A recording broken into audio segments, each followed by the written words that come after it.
Rémi, voler un voleur, est-ce un vol? Oh mon Dieu, j'étais pas prêt. Parce Tu que me l'envoies plus tôt d'habitude. les Robins des ruelles, là, ils ont volé une épicerie. Ah, puis les épiceries, c'est des Pour voleurs. donner ça, ben, les épiceries, c'est des voleurs, parce que ça appartient à des grands géants de l'alimentaire. Puis ça, puis les autres, ils disent, quand on vole des voleurs, on commet pas un vol. En fait, là, c'est de l'humanisme. On vole à des voleurs de la bouffe qu'on redistribue aux pauvres. Moi, j'ai une autre question pour toi. Est-ce que tu es nostalgique de cette extrême gauche-là quand tu repenses à celle qu'on connaît aujourd'hui, celle qui nous fréquente aujourd'hui, l'extrême gauche dans l'université, théorie du genre, LGBTQI+, Black Lives Matter? À choisir, mettons. À choisir. Mettons, là, en 2 mots, là. Ouais. Ben oui. Oui, c'est ben ça. là, de la bouffe. Oui, exactement. Là, ils sont pas en train de jaser. Là, est-ce qu'il y a 3 sexes, 4 sexes, 6 sexes, 10 sexes, ou les politiques d'identité? C'est de la bouffe pour les pauvres. Oui, ben, donc c'est arrivé mardi le soir où Rachel Berry, dans le Myland, il y a des gens masqués qui rentrent, ils volent 6 000 $ de bouffe, ils se filment et ensuite ils vont déposer ça devant des endroits où on peut ramasser de la bouffe quand on est pauvre. Mais Rachel Berry, là, il me semble que la gauche aimait ça, Rachel Berry. C'est bio, c'est le fun, c'est trippant. Non, Stéphanie, Rachel Berry? Ben, je comprends ce que tu veux dire. Là. Il y a c'est comme le petit côté l'épicerie santé, un peu plus grano de la gang. Oui, les gens du plateau adorent ça. Oui, mais j'ai mené ma petite enquête, puis les propriétaires de Rachel Berry n'ont pas aimé ça, par contre, ce qui est arrivé. Ils n'ont pas aimé ça du tout.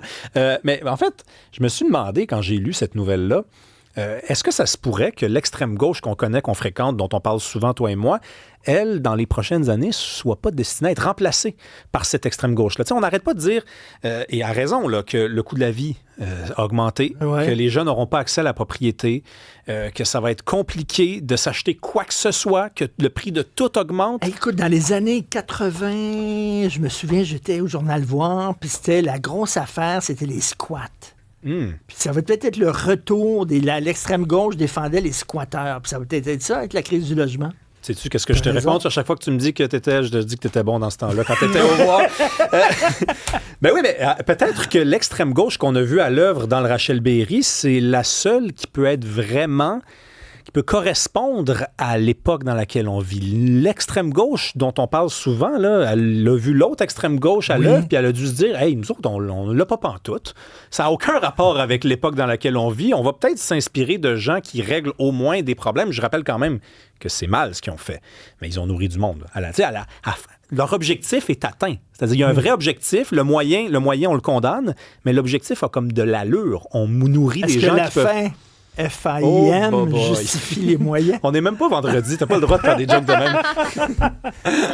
Non, mais c'est peut-être un retour aux sources, un retour à la norme d'une certaine façon. Après, bon. Il y a toujours une extrême gauche comme ça, mais on n'en parlait pas. Il y a l'extrême gauche idéologique, puis ça, c'est pratico-pratique. Ouais. On peut dire ça. Une extrême gauche qui est ancrée dans le réel. T'sais. Mais il faut quand même le rappeler à chaque fois. Là. Les gens qui ont des business, qui sont propriétaires de n'importe quoi, ce ne sont pas des voleurs. Ce ne sont pas des monstres. Savez-vous quoi?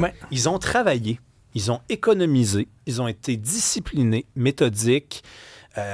Ils ont économisé, je l'ai déjà dit, mais parce qu'ils l'ont fait 2 fois, plus que ceux qui n'en ont pas de business souvent. Donc, tu sais, il faut le rappeler, ça aussi. Rentrer dans une épicerie volée puis s'en aller avec en se disant, les riches, les pauvres, c'est un petit peu plus compliqué que ça, la vie. Exactement. Tu veux me parler de laïcité? Oui, parce que je commence à être un peu tanné là, de la rhétorique. Regarde, loi 21, ça fait 7 ans que ça a été adopté? Là, c'est en 2019, on est en 2026. On en parle à chaque fois. Pourquoi? Parce qu'on n'est toujours pas sorti d'un genre de dilemme de rhétorique. Je t'explique ça.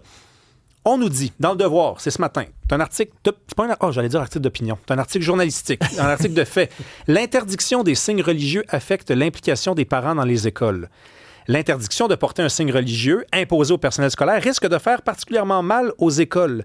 Mais non, c'est pas vrai. C'est pas comme ça que ça marche. C'est pas l'interdiction des signes religieux qui fait mal aux écoles, c'est les entêtés qui décident de le garder sur la tête qui font mal aux écoles. Merci. C'est ça la vérité. C'est ça la réalité. Vision de la religion qui leur font mal à eux. L'interdiction des signes religieux, là, à peu près 60 à 70 % des Québécois sont pour dans tous les sondages qu'on voit. Ça n'a pas vraiment baissé, puis j'en ai jamais vu un sondage où la majorité des Québécois étaient contre la loi 21. Fait que ceux qui décident de vivre à contre-courant, le vent est de même, puis continuent d'avancer comme ça, c'est vous autres qui n'êtes pas dans le bateau. C'est pas les autres, puis c'est vous autres qui, en vous entêtant à faire ça, vous ralentissez le système d'éducation. Là, ça revient, il y en a quasiment un texte comme ça par jour. Ça n'arrête pas. Là, après ça, c'était les stagiaires, on les empêche de faire leur stage. Puis là, il y a une jeune qui disait, moi, j'aimerais ça tellement travailler comme professeur, puis on m'empêche. on m'empêche de travailler. Non. Ta vision de ta religion t'empêche de travailler. Oui, puis Richard, l'exemple dont je te parle est vraiment quand même assez fort. Là. C'est les écoles alternatives. C'est des écoles dans lesquelles les parents ont un rôle à jouer. Ils sont appelés à venir à l'école au moins 15 heures par année. Là, on nous dit, ben là, puisque la loi 21 va s'appliquer à eux, parce qu'ils vont jouer le rôle d'un enseignant, ben là, peut-être qu'ils viendront plus. Ah, ils viendraient pas pour leurs enfants, parce qu'ils doivent enlever leur signe religieux. Hey, mais c'est parce que... En France, c'est fou, comme ça, là, quand il y a des activités, puis qu'on demande aux parents s'ils veulent venir, là, prêter main forte et tout ça, là, accompagner les jeunes à, je sais pas, une visite de musée, là, les parents eux-mêmes sont tenus d'enlever leur signe religieux ostentatoire. Tu serais pour ça, toi? Bien sûr. Oui. Bien sûr, bien sûr. Moi, j'irais plus loin que cette loi-là. Là. Je veux dire, je trouve que c'est une loi qui est quand même assez sincèrement. Les Québécois sont pour. À un moment donné, la majorité, elle a un droit de parole aussi. On peut pas juste... Regarde, c'est comme à la SAQ, là. Tu as vu ça à la SAQ? Tu peux demander de ne pas être servi par une femme. Ben oui. Si tu veux faire ton examen de conduite, tu peux dire « je suis pas à l'aise, moi ». Bon, alors, personne n'est pour ça au Québec. Ça existe encore. Est-ce que tu pourrais demander, mettons, je veux pas que ce soit un noir? Ben, c'est que ce soit un blanc. C'est exactement ce que Christine Pelcha, que je reçois à mon émission ce soir, a fait remarquer à la députée Nika Cadet du Parti libéral. On n'accepterait pas ça. Ben non, on n'accepterait pas ça. Mais on accepte ça, je veux pas de femmes, c'est ça. Les femmes, c'est moins populaire. C'est un peu bizarre, mais moi, te dire, là, avec la montée du PQ dans les sondages, je crois qu'ils ont baissé un petit peu le dernier sondage, mais bref, il va vanter fort. Il va en avoir beaucoup de textes comme ça, là, contre la loi 21. Là, oui, mais c'est comme des petits pains, ça. Ça sort vite. Alors, on écoute Christine Pelcha à 18h au 99.5. Merci, Rémi.